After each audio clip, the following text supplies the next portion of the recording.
What it do, squad? It's your boy Geek Samurai. I'm coming to you back with another video, man. In this video, I want to talk about the movie that dropped on Netflix called The Old Guard, starring Charlize Theron. Now, Charlize Theron she's one of my all-time favorite actresses right now, all-time women actresses right now in Hollywood. She's doing it big. I mean, anything she's in, I go and see. There used to be an MTV show, animation show called Aeon Flux. She starred in it. And I've been a big fan of her since that movie. Not, what you call it? Fury Road, Mad Max. Not that movie. Not Hancock. Definitely not Tully. I'm telling you right now, it's from Aeon Flux when I've been a fan of her. And I feel like Charlize Theron is trying to tap back into that action hero type of actress. She wants to be an action superstar, action actress again. And I feel that because she did a hell of a job in Fast 8, Fate of the Furious. She did a hell of a job playing the villain, being badass, kicking ass, taking names. Listen, she did good in Bombshell. I mean, I wasn't a big fan of the movie, but Charlize Theron, Margot Robbie, Nicole Kidman, all three of those women did an impeccable job in that movie. But she needs, Tully, she was good in Tully too, but she needs to do stuff like this. I mean, this movie, The Old Guard, was amazing, son. And right out the gate, as soon as the movie began, she was kicking ass. So pretty much the movie, to me, was all about a covert team of immortals, mercenaries.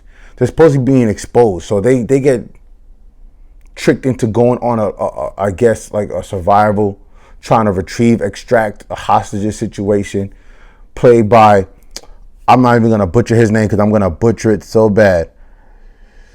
I'm just going to say his last name because his first name, I'm going to butcher that. Ejiofor Ford, played by Kopel. His name is Kopel. Kopel, he's the one that's calling, Charlize Theron's character is Andy. They're calling them in to like, okay, you and your mercenaries need to go and extract these hostages, get these women out because we need to save them. We need to rescue them. So she's immortal. And they don't tell her age in this movie. She's probably like over 1,000 years old.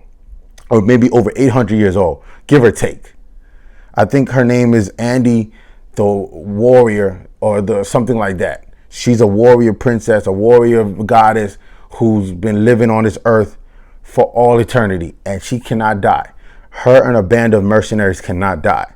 And if they do die, it takes a long time, and they don't know when they're going to die. So they can go into gun battles, they can go into sword battles, they can fight millions and millions of wars. They don't die. So they go into this place to try and extract these hostages, get them out. And all of a sudden, they're being bombarded by a group of other mercenaries. Men with guns, AK-47s, M13s, MP5s. It doesn't matter. It don't matter what gun they have. Bullets was flying, son. Bullets was flying. And all you see is Andy and the rest of her crew go down. You got Andy, you got Booker, you got Nikki, you got Joe. They all go down. Now, Joe, I know this mofo. This mofo was played by Marwan Kenarzi. Now, he played Jafar in the re-adaptation of Aladdin, the live-action adaptation directed by Guy Ritchie. Go see that movie. That movie was fantastic. I love Aladdin. My favorite Disney movie of all time. But yes, Marwan Kenarzi. I didn't know who it was because he had a beard. But as soon as I heard that voice, because I have his voice in my head from Jafar, I know exactly who he is. I know exactly how he sounds. Because Jafar was the low point of the movie, but still, I thought he was still a good villain. I think he played a good Jafar, but he just had that look on him like he's handsome. And Jafar is an old, creepy-looking bastard. Why the fuck are you going to give a younger guy to play Jafar? Anyway, that's another video for another day. I digress. Let's get back into this. So I knew Joe. I knew that character. He's one of the immortals. You got Nikki, who's his love interest. I guess he's gay or something like that. He loves him eternally. He loves him unconditionally. And he expresses love over and over throughout this film, how much he loves him.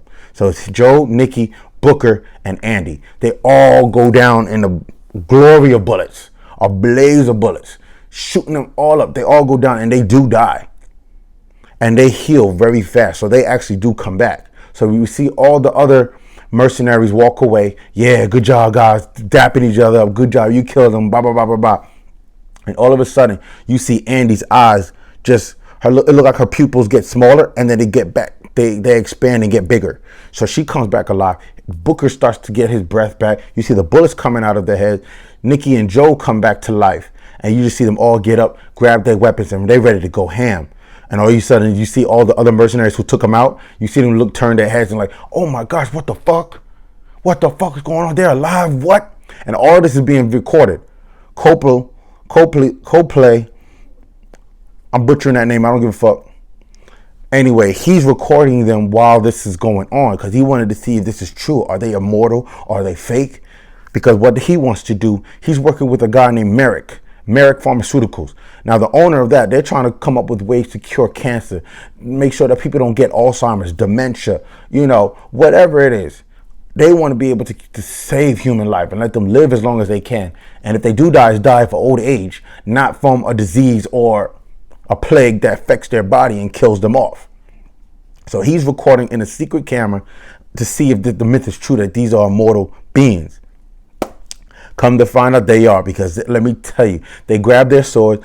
Nikki, Joey, Booker, Andy, Charlize Theron get her battle axe, which is a dope weapon. If I was living in a zombie apocalypse, that's the exact weapon that I want. I'm a big fan of swords, like Hanzo swords, samurai swords. I'm a big fan of samurai. That's why it's in my name, Geek Samurai. Holla at your boy.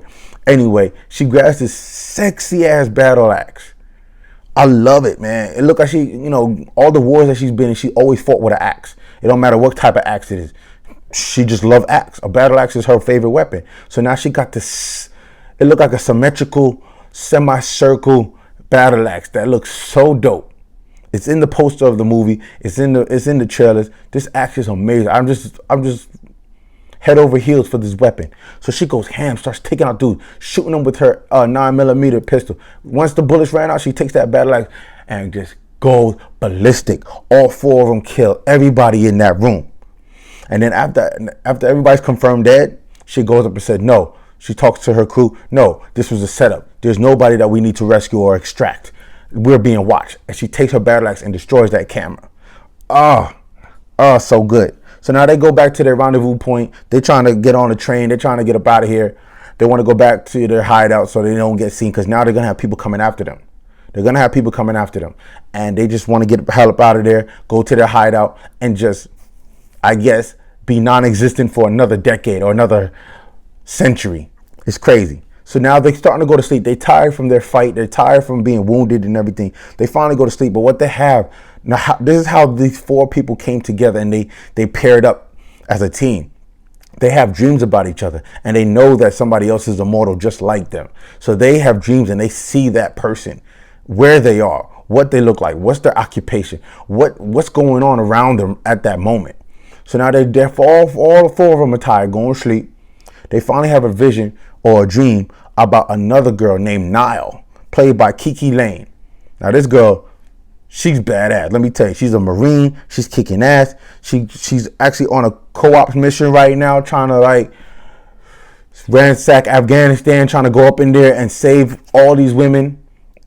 Oh, they're dressed in like hijab, get-ups and everything. Their faces are covered. She's trying to infiltrate this, I guess, assassin who's hiding behind all these women. He's a threat to America. He's a threat to Afghanistan. They're trying to get him, extract him. He's the victim. They're trying to get him out. And all of a sudden, she shoots him by accident because they need him alive. He's bleeding out. They need him alive to take him back to base. So question him, whatever. All of a sudden, she's holding on to his wound because he's bleeding out. And all of a sudden, he's like, don't touch me, don't touch me. I guess he doesn't like women, especially now. You know what I'm saying? He don't like women at all. He uses them as pawns. He uses them as, for whatever. He had all the women up in that little area where in Afghanistan. So all of a sudden he said, don't touch me, don't touch me. He's bleeding out. She's trying to save him. All of a sudden you see him grab for his dagger or his knife, cuts her neck, cuts her throat. She bleeds out. Her other Marine comes out of nowhere, finds her, holds her neck, tries to save her, calls for medic. Medic's on the way. Now, don't die on me. She dies. Completely dies. And then finally we see in the next scene, she actually wakes up. She's not dead. She They ruled her dead. They took her dog tags off. They ruled her dead. They were going to bury her and everything. Send her back to her family. She ain't died. Her neck is completely healed. And now her other, co-workers, her other colleagues, the other Marines, the other two girls that she's cool with, they don't even know her anymore. You're a monster. And they just start gossiping throughout the whole base, throughout the whole camp. Yo, she needs to be going back to the States. She needs to go back for questioning. Lock her up. She's a mutant. She's this and this. So now we get back on the train and we see Andy, Booker, Joe, and we see Nikki. And they're like, okay, we need to go and find Copley. We need to go get him. We need to find out what's going on. Why did you betray us and all this stuff? But now they're getting visions of this girl now. So now Andy's like, okay, I'll go retrieve her. Y'all stick to the mission. Booker, you're in charge. Take Joe, take Nikki, go find Copley,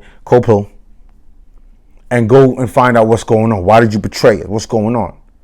So all of a sudden we get to the next scene and now we see that now it look like I guess her commanding officer tells her she's working out and everybody's gossiping about her. Her commanding officer comes up to her and said, oh, you're not going on the next mission. No, you're going back to the States to be questioned.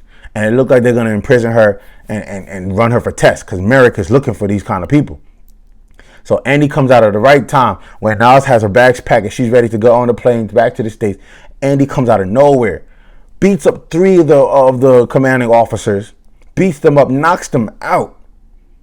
Niles is reluctant to go with her. Niles is all fed up and everything. And she finally, gets knocked out.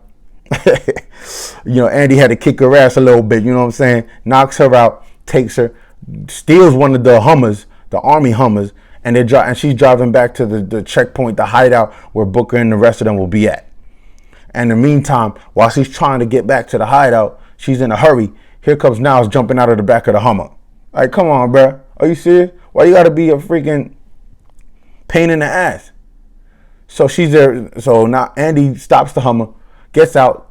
Here you see Niles just taking it. She's sprinting. She's booking. She's trying to get back to the base. Niles just takes her freaking gun, her pistol, pop, shot her right in the head. I was like, bruh, freaking ruthless. Shot her right in the head. Picks her up, dumps her back in the Hummer. We out. This movie was amazing, man. I love it so much. The acting was so good, yo. So freaking good. The fighting was amazing. When we get to Merrick and we get to the pharmaceutical company and everything, and we find out who the traitor is, because in the part of the movie, I'm like, yo, how the freak this Copel and Merrick and all those dudes, Merrick's goons, know where their hideout is? Because they were hidden out in a church somewhere that was abandoned for like 50 years. You had a graveyard and everything there. Planes was flying over it. But we finally get to the scene where it was Booker all along who betrayed the whole group, son. I was like, bro, I didn't see that coming.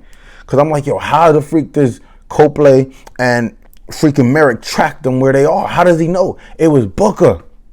It was freaking Booker all along. Because they're at their hideout. Niles is asking all these questions. She wants to see her family. She wants to go back home. She wants to call them. Anything, you can't do that. I'm sorry to tell you, you can't do it. We'll set it up. We'll make it look like you died in battle. You died in service. Kill in action. We'll send a memorial or whatever. Your body was not discovered. They're just going to have to mourn your loss. Because now you are immortal. You're with us. We're your family now. That's what it is. So they get apprehended. Nikki and Joe get apprehended. And we're trying to figure out, yo, how did they find us? How did they take 2 of our best guys? Now, all 4 of them can kick ass. How you get apprehended by these corny ass foot soldiers? From Merrick. They get apprehended. All of a sudden, Merrick introduces himself to them. Nikki and Joe kissing each other, beat up all the dudes in the SWAT van, killed them all, and then they got apprehended and taken back into the Merrick Pharmaceuticals to be tested on. Merrick finds them. I'm going to freaking torture you. I'm going to test you. I'm going to take your cells. I'm going to do spinal tap. I'm going to do everything I possibly can to find out how do I crack into your human cells. How do I crack into your DNA so I could use it as a cure, so I could cure everything? I don't want no more cancer. I don't want no more freaking diseases. I don't want nothing. What can I do? So yeah, they're test pawns, they're test bunnies, they're lab rats stuck. Now Andy and Booker go to the actual place where Copley is. They go to him and they're trying to get to him and find out, yo, where are Nikki? Where is Joe? We need to find them. We need to go get them. We want to use you probably as live bait to question you, torture you, do whatever we got to do. But lo and behold, Booker's the one that betrays Andy at this moment. I was like, bruh, what the shit? You motherfucking Booker. I was so pissed at his character. He shoots Andy in the stomach, man. And he didn't even tell her, because from the previous battle in that church, Andy got stabbed by one of the foot soldiers of Merrick, one of the henchmen. She got stabbed in the freaking clavicle, in the shoulder, where the deltoid is in the back. But she ain't telling him that she gets wounded, that she's about to die. She ain't telling that she's bleeding out.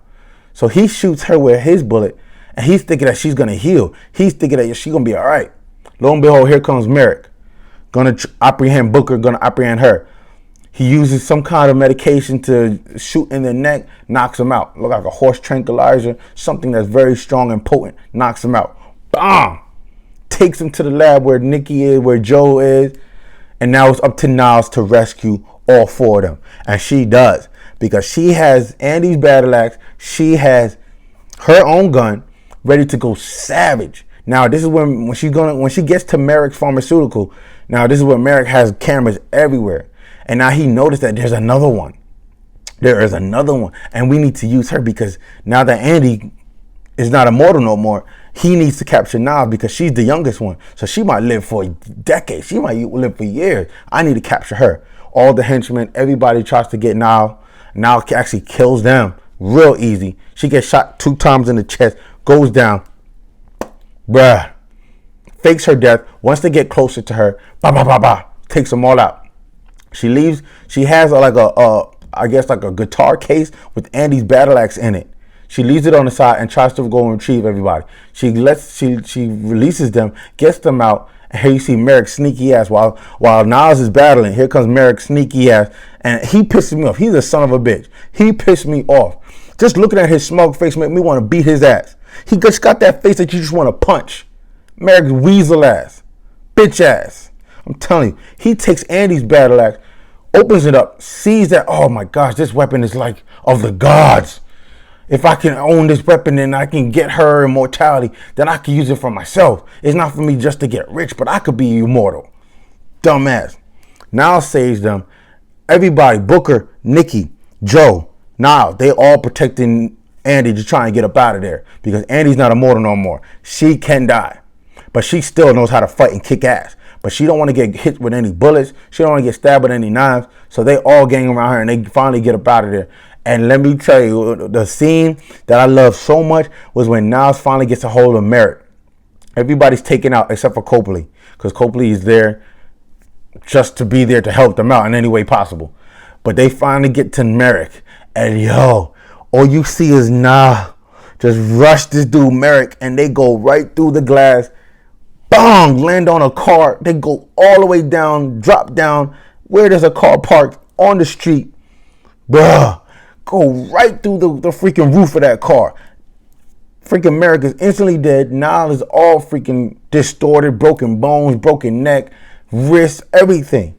But she heals so damn bad, son. She get up out of that car. They get into the Audi.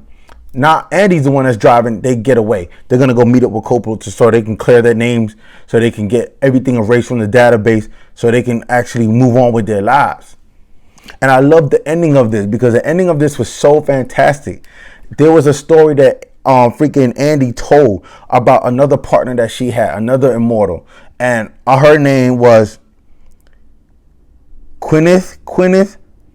She was freaking, like, they were like sisters or witches or whatever. They were pretty much opposed as witches. And they were being put and tortured to death all the time. So now the priests of the day of that time, they thought that the only way to separate them so they're not so powerful is to separate them and kill off one of them. So they take Gwyneth, they take her, Gwyneth. They take her, put her in this iron casket where there's 3 holes in it for the eyes and the mouth, dump her out at sea, she drowns, and she's constantly drowning. So she dies, she wakes back up, she dies again. So that's torture over and over and over if you're immortal. That's what gods are. Gods can't die. So, you put them in a prison where they're tortured for forever and ever, because gods will never die. So I don't know how, but at the end, the post-credit scene at the end, you see that Gwyneth is actually alive, bro. She is alive and well, and it's gonna set up another movie. So the Old Guard is gonna probably have a sequel.